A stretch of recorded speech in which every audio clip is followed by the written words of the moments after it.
Bonjour tout le monde, j'espère que vous allez tous très bien. Voici le petit jeu du jour et donc le tirage du jour.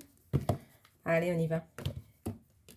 Donc pour ceux qui n'ont jamais vu le petit livre, commencez dedans. Voilà. On entend un Nirvana derrière, c'est pas grave. Allez, ah bah oui, je voulais vous montrer aussi pour ceux qui n'ont jamais vu dedans, comment ça se passe. Voilà. Allez, on mélange. Donc, si vous aimez ces petites vidéos, n'hésitez pas à mettre un petit pouce en l'air. Bah oui, parce qu'en bas, ça veut dire que vous aimez pas. Donc, pour m'encourager à continuer. Je vois qu'il y a des vues, mais j'ai pas le même nombre de vues que de pouces. Alors, je me demande ce qu'il se passe. Donc, aujourd'hui, je répète que je fais bien un tirage pour vous et pas pour moi. Donc, pour aujourd'hui, pour répondre à votre petite question qui... J'espère aura une réponse favorable. Allez, on y va. Hop. Vous avez votre petite question? Allez, c'est parti. Hier, j'ai tiré par là. Aujourd'hui, j'ai tiré par là. Voilà. Donc, 1, 2 et 3. Hop. Si vous entendez en fond, un Nirvana qui est en pleine love story. Oh, il est retourné avant. J'espère que vous aviez choisi. Hein. Allez, carte numéro 1. La croix. Hop. Numéro 36. J'ai jamais vu celle-là. Alors.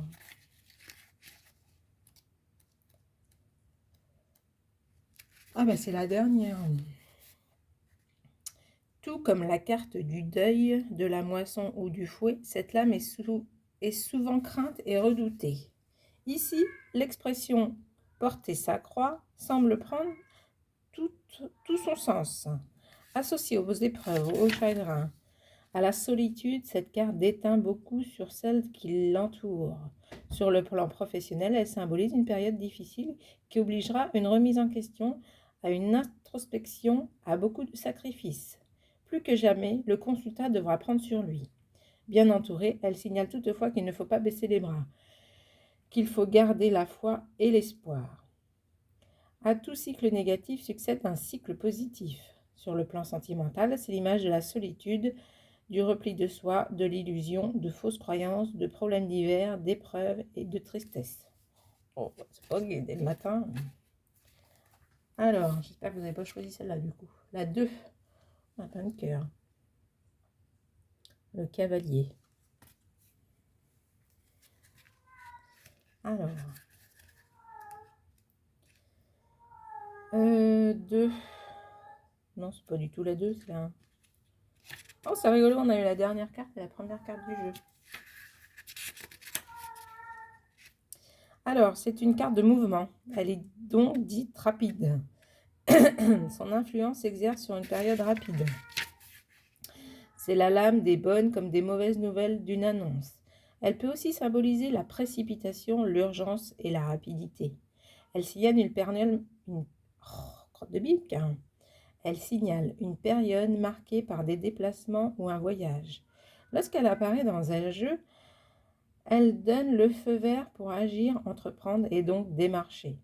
Sur le plan sentimental, elle peut indiquer que quelqu'un vient au consultant ou pense à lui. D'autres fois, elle signale juste qu'une personne passe dans la vie du consultant. Qu'il s'agit d'une relation sérieuse ou pas, elle indique donc la présence de quelqu'un. Qui est ce petit cavalier? Carte numéro 3. Oh, encore des nuages. Oh, c'est nul les nuages. Donc c'est à 6. Alors, nuages. C'est une carte assez moyenne. C'est la représentation par excellence des multiples avaries de la vie. Elle symbolise une période d'assombrissement, les intempéries du destin, le brouillard. Lorsqu'elle apparaît dans un tirage, il convient de bien observer les cartes qui l'entourent, car elles présagent toujours un cycle de difficultés, de problèmes divers, de complications, et ce, quel que soit le domaine. Sur le plan sentimental, bien entourée, elle annonce une période de crise passagère.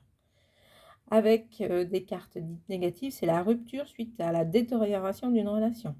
Sur le plan psychologique, c'est la déprime ou la dépression. Quoi qu'il en soit, avec cette carte, il faut toujours se rappeler qu'après la pluie vient le beau temps. Voilà, c'est ce que nous allons noter. Après la pluie vient le beau temps. Voilà le petit tirage du jour. Donc, je ne sais pas quelle carte vous avez choisi. Bon, c'est comme ça aujourd'hui. Hein. On va devoir faire avec. Je vous souhaite une très très belle journée et je vous dis à très bientôt. Salut, salut!